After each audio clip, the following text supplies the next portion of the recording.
जितने भी दुनिया में लोग हैं उन्हें लॉ कहता है थर्ड पार्टीज, या वर्ड यूज करता है स्ट्रेंजर।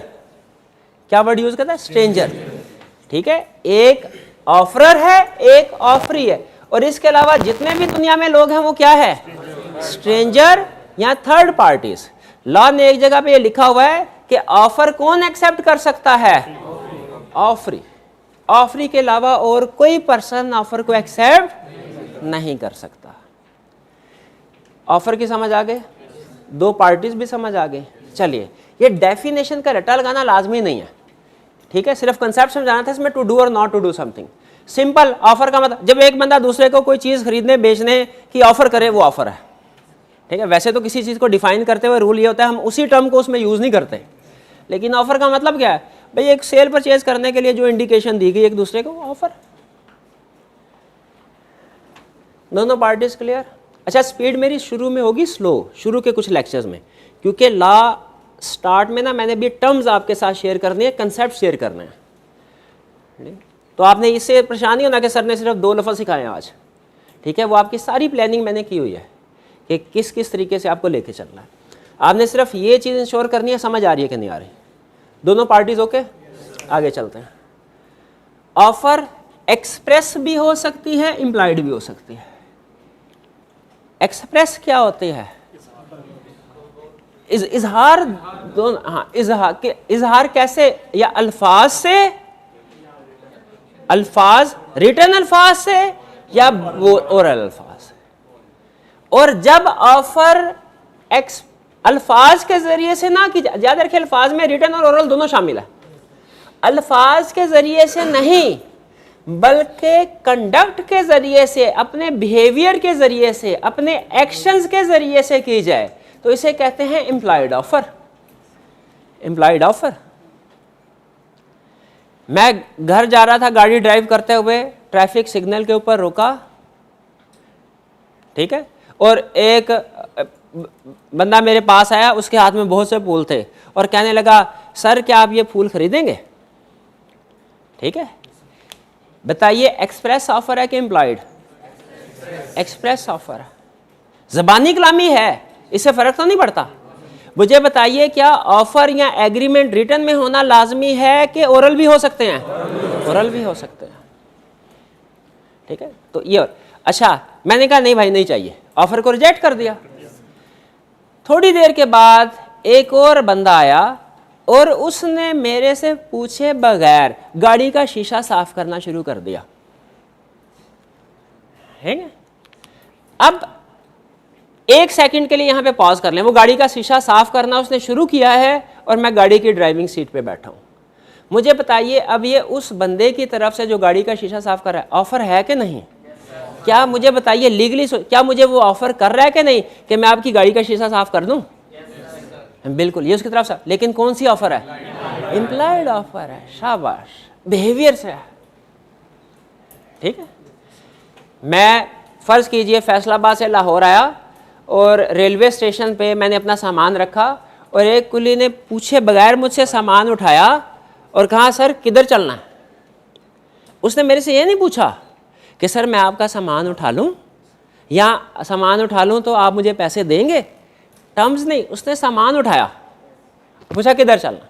ये उसकी तरफ से ऑफर, इम्प्लॉयड ऑफर। वो हमारे पूछे बगैर सामान उसने उठा लिया।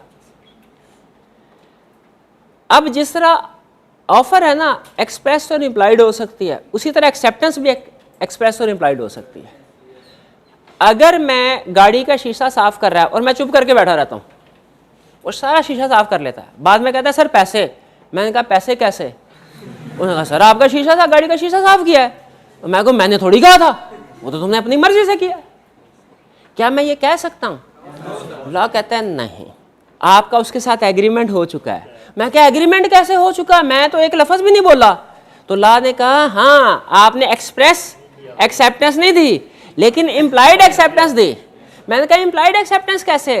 उसने कहा आपका ना रोकना इस चीज की इंडिकेशन है कि आपको मंजूर है कि गाड़ी का शीशा साफ कर दे वो, ठीक है। क्लियर हो गया? तो मेरा और उसके दरमियान में एग्रीमेंट। अच्छा ये मुझे बताइए, फर्ज कीजिए एग्री, अभी एडवांस कंसेप्ट है, पूछ लूं? वाकई सच में एडवांस कंसेप्ट है।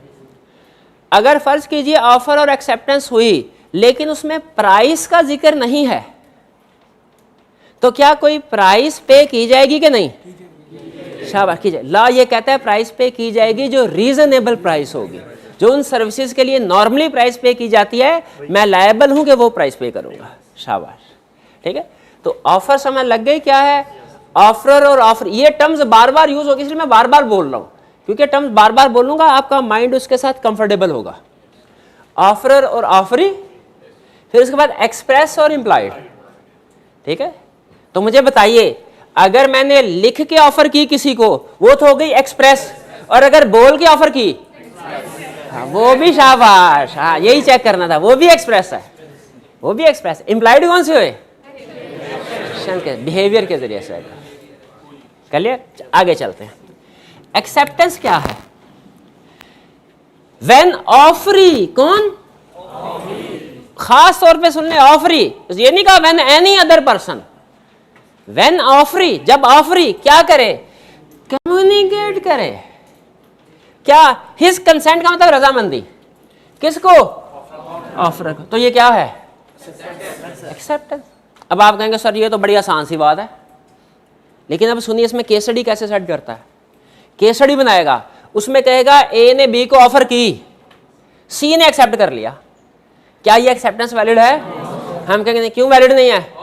ऑफरी की तरफ से नहीं है। फिर केस स्टडी में कहेगा ए ने बी को ऑफर की, बी ने माइंड में सोच लिया अच्छा मुझे ये ऑफर वारा खाती है, मैं मंजूर कर लूंगा। हाँ शाबाश, क्या ये एक्सेप्टेंस हुई? क्यों नहीं हुई? कम्युनिकेट नहीं हुई। शाबाश।